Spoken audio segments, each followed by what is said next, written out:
Hello, guys, and happy weekend. And I'm glad you guys are having a good Well, I hope you're having a good Saturday anyway. Listen, Martin Armstrong did one heck of a good interview here. You can find it on YouTube under Martin Armstrong, Who Controls the Cryptocurrencies. And it's on FX Street. And excellent interview. Now, I was listening to the first part. It's not a very long interview. It's only 3 minutes and 35 seconds. But I was listening to the first part, and he makes some very, very strong points here. Now, let me tell you a little bit about Martin Armstrong.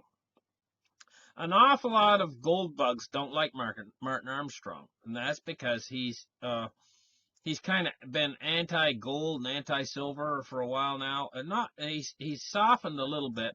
But you have to understand something. This guy is a real insider. There's a number of insiders, real insiders out there. Martin Armstrong's one of them. He was one of the advisors that helped them create the euro, for crying out loud. The deep state. When the deep state was working on this project, Martin Armstrong was there advising them. He told them they were doing it all wrong. But they wouldn't listen to him. They went ahead and did it anyway, their own way. They had to have their own way because they got to bring in this new world order.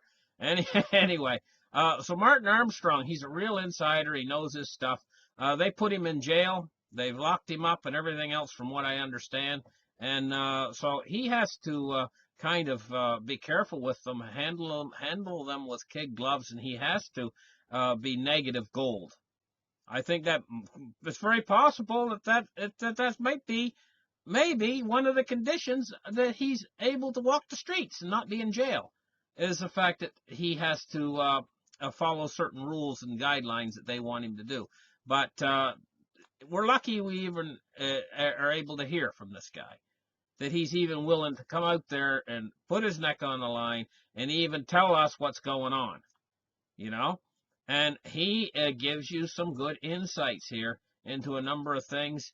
But I think he's hedging his bets a little bit against a few other things, you know. But anyway, one of the things he starts with here in this conversation, just let me listen to this again.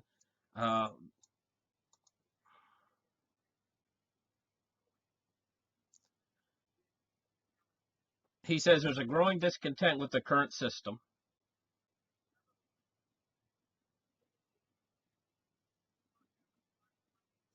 He says if you're just talking about electronic money versus paper money, he said paper money accounts for less than 4% of world trade. He said we're already on electronic currency to a great extent. He says the real question is who controls the currency. He says this idea that the central banks control it is only true to a minimal extent.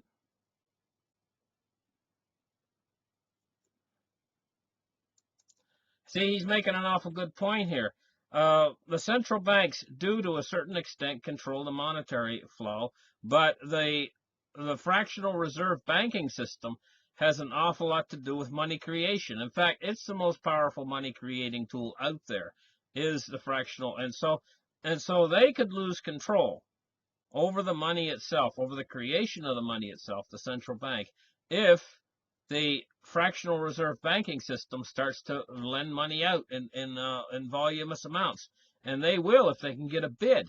In other words, if they're going to make more money, as interest rates rise, the banks will make more money lending money out. And it's not exactly what you think. If the economy starts to pick up, then projects will start and people will start building projects and start wanting to use money for this and for that. And the economy can actually start heating up and inflation can actually run away with them. So let's move on. Listen to what he says a little bit more.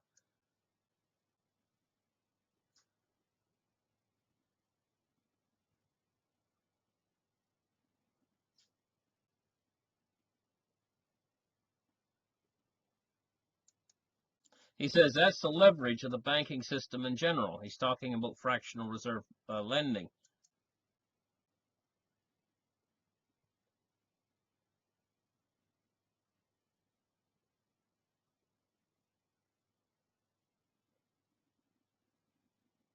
Now, he's talking about whether the cryptocurrencies can actually really change anything. And he says that's something else, that question, whether the cryptocurrencies can actually really change anything.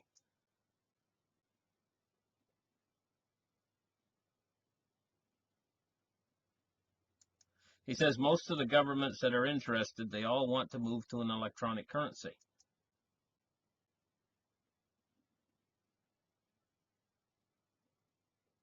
He says there's been speculation that the blockchain was actually created by the CIA.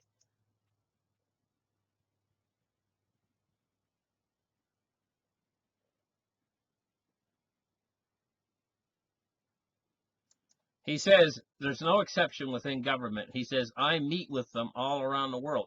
I believe this guy's telling the truth. I believe he's an advisor. He's a policymaker for the governments. I mean, this guy's in deeper than any of your economists out there. He's a real insider. You know what I mean?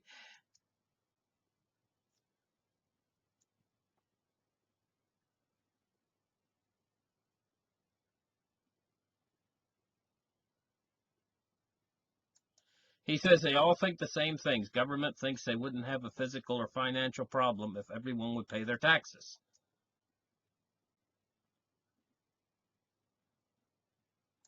He says the governments clearly want to move to an electronic currency.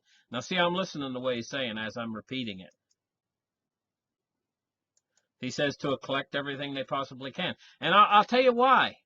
Is if they can get this electronic currency through, like a Bitcoin type of currency, and they have a blockchain, if they can control the ledger on their government centralized computer, then they can know where you're spending every penny. The only thing they have to do then is assign you a wallet address so that they know what the wallet address that they can look it up on their copy of the blockchain. So they keep a copy of the ledger of the blockchain, the government does, on their computer.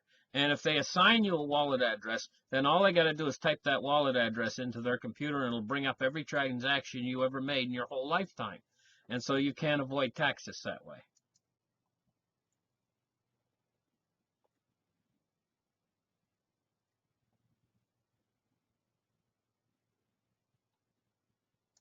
He said he had the IRS go after Bitcoin. He said they forced them to turn all over all the names or whatever.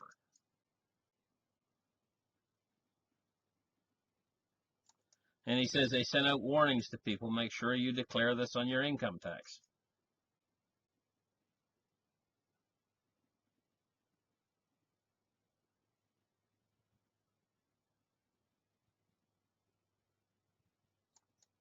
He says there's many ways about this, but he said we're eventually going into a monetary crisis system.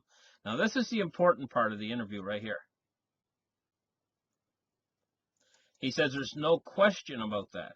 In other words, a monetary crisis is coming. And he says there's no question about that.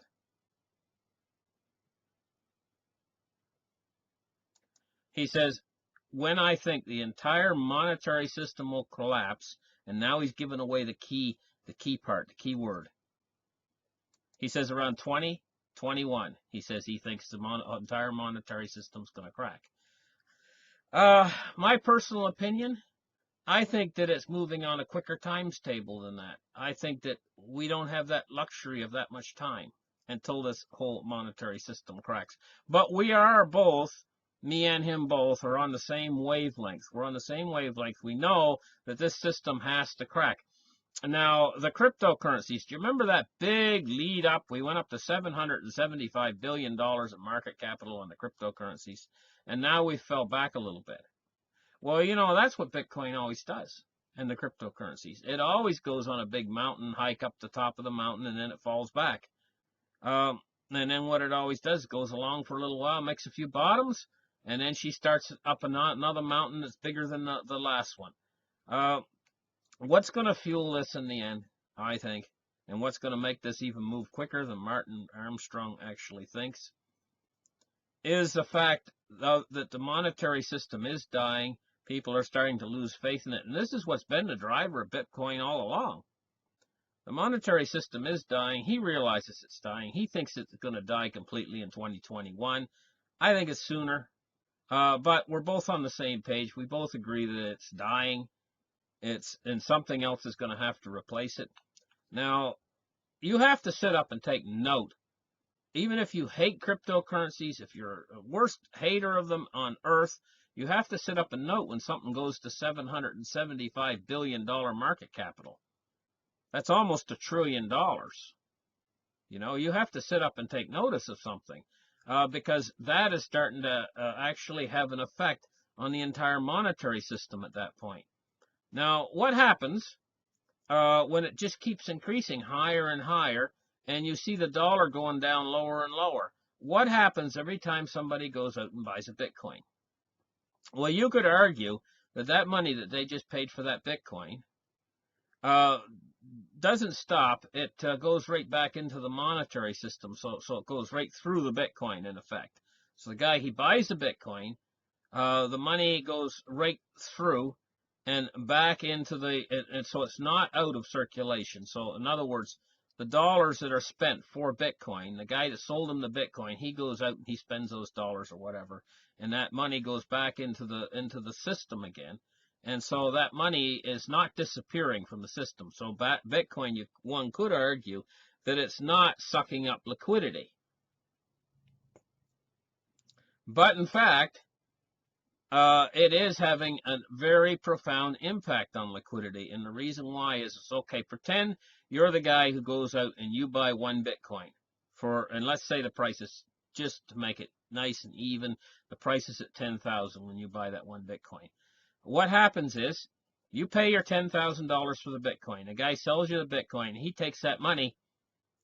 Now, he's got $10,000 in his pocket, and you've got a Bitcoin. Okay?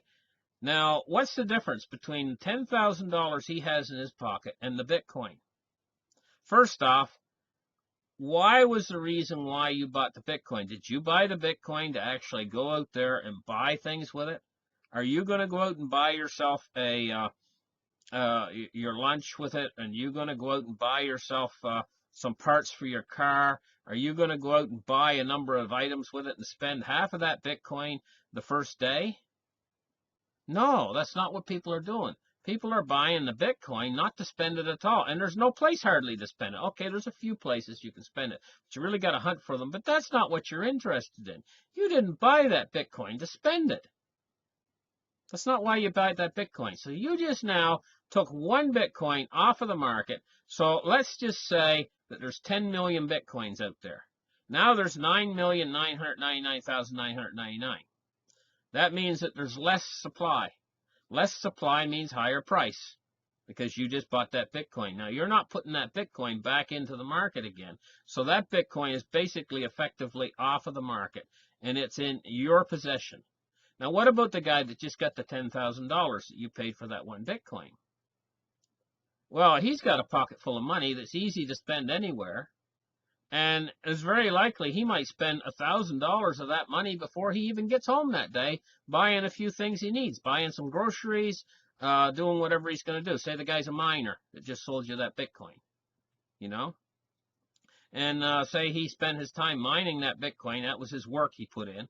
And now he's spending the money as the profit from selling you that Bitcoin. Even if you bought it off of an exchange, that money still makes its way down to the people who work for the exchange or whatever, and they still go out and buy products and stuff with the fiat currencies that they get from you buying the Bitcoins from them. They might buy a new car or whatever with those fiat currencies. Whereas on the other side of that exchange, a very, very small percentage of the Bitcoin money actually ever gets spent. So what is the percentages that get spent on the side where people are buying Bitcoin? Almost nil. Almost none of the money that the people have hoarded in Bitcoin are going to spend it. But what about on the other side of that trade, the dollars? The people are getting the dollars. Well, they're spending them and they're going back into the system. That's going to cause inflation.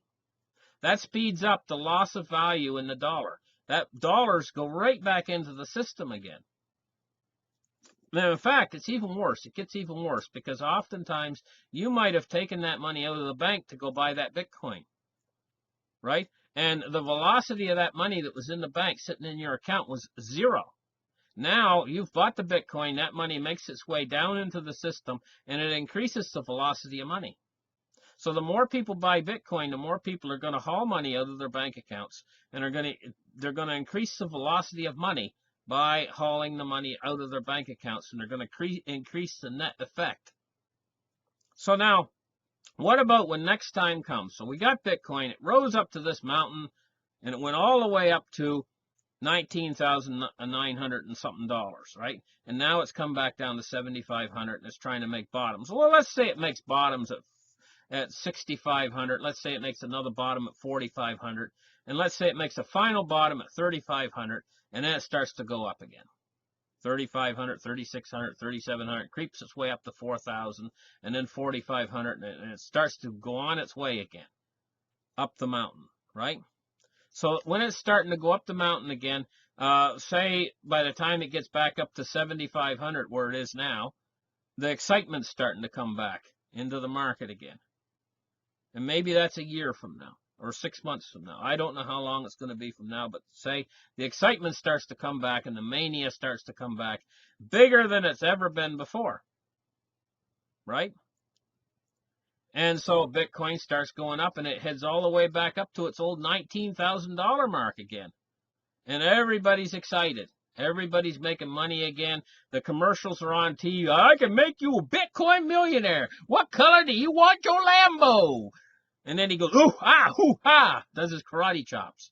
I'm sure you guys have probably seen that stupid commercial on there. Anyway, the excitement's back again. Guys like Jay Snip will just be, every show he'll be doing will be Bitcoin, Bitcoin, Bitcoin.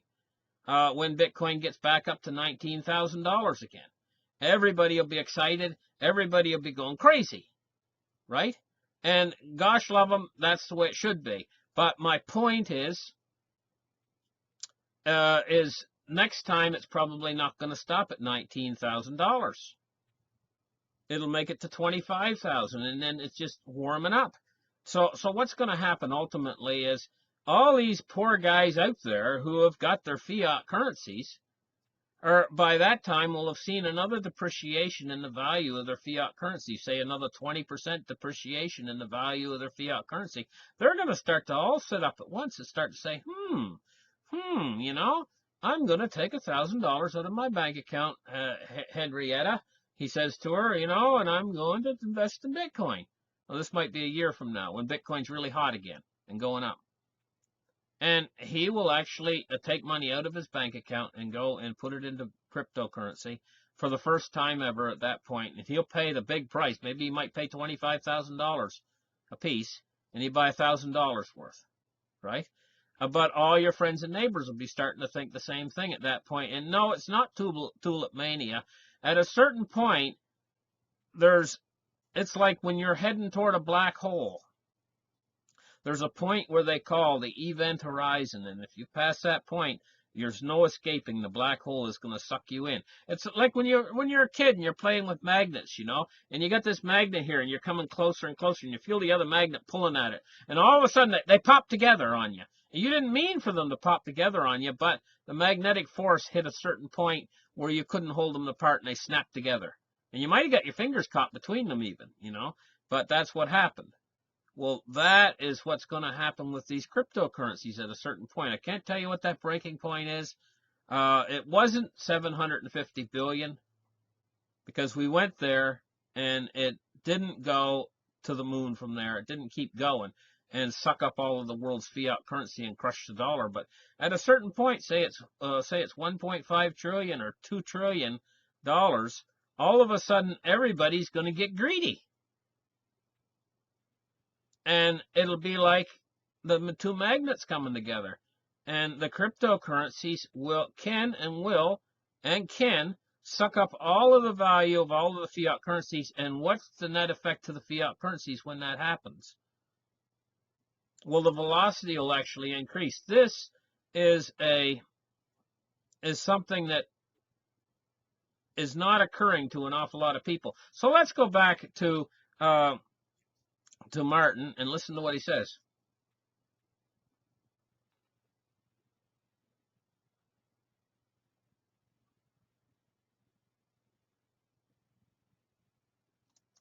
He says this is a part of that, and it's a prelude to what's coming down the road. He's talking about the crisis that's coming.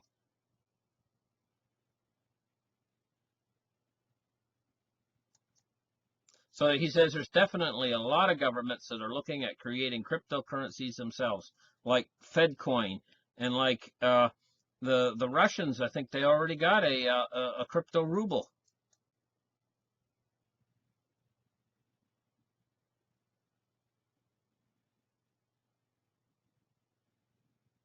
He says most of the governments I speak to, and he says I've been in arguments with them in private meetings. I told you this guy's an insider.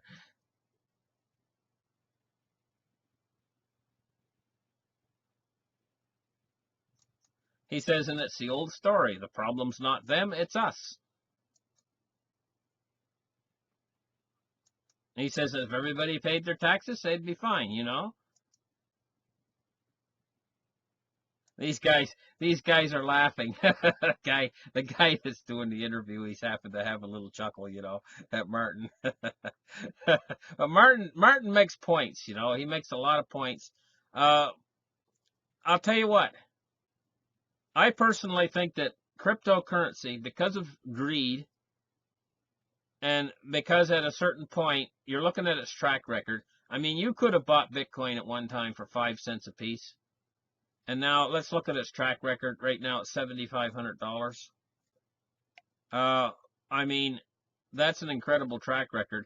But what's stopping it from being 75,000, 750,000, and right on up and up and up? Greed is fueling it. The death of the monetary system is fueling it. This could be potentially the most dangerous invention ever. Because why I'm saying that is it could be horrible, because it's going to cause at a certain point when it reaches that event horizon and there's a transference over into cryptocurrencies of value from the fiat monetary system, we're not equipped to make a quick transition over into cryptocurrencies from this present monetary system. Everything is set, everything is geared to be paid in dollars and so on. Probably the quickest we could ever make this transition and not feel any pain would be like 20 years. So if in 20 years we were on a cryptographic monetary system, and we made a very slow 20-year transition over to that cryptographic monetary system, there would be no upheaval. But if we try to do it in, say, 2 years, it's going to be a crisis, one crisis on another crisis. But we might, because of greed, we might be actually forced into this quick transition. And this is why I say it could be actually almost evil. Because this being forced into this transition, I mean, there could be food shortages, there could be everything, just monstrous problems I can think of. And maybe I should do a show on that at some time in the future. But I found this interesting, this interview by Martin Armstrong, extremely interesting. It's Who Controls the Cryptocurrencies, and you can see it right on YouTube. Even though it's a short one, it tells me an awful lot, you know. So listen, thank you guys for listening. Like and subscribe, and we'll catch you in the next show. Bye-bye.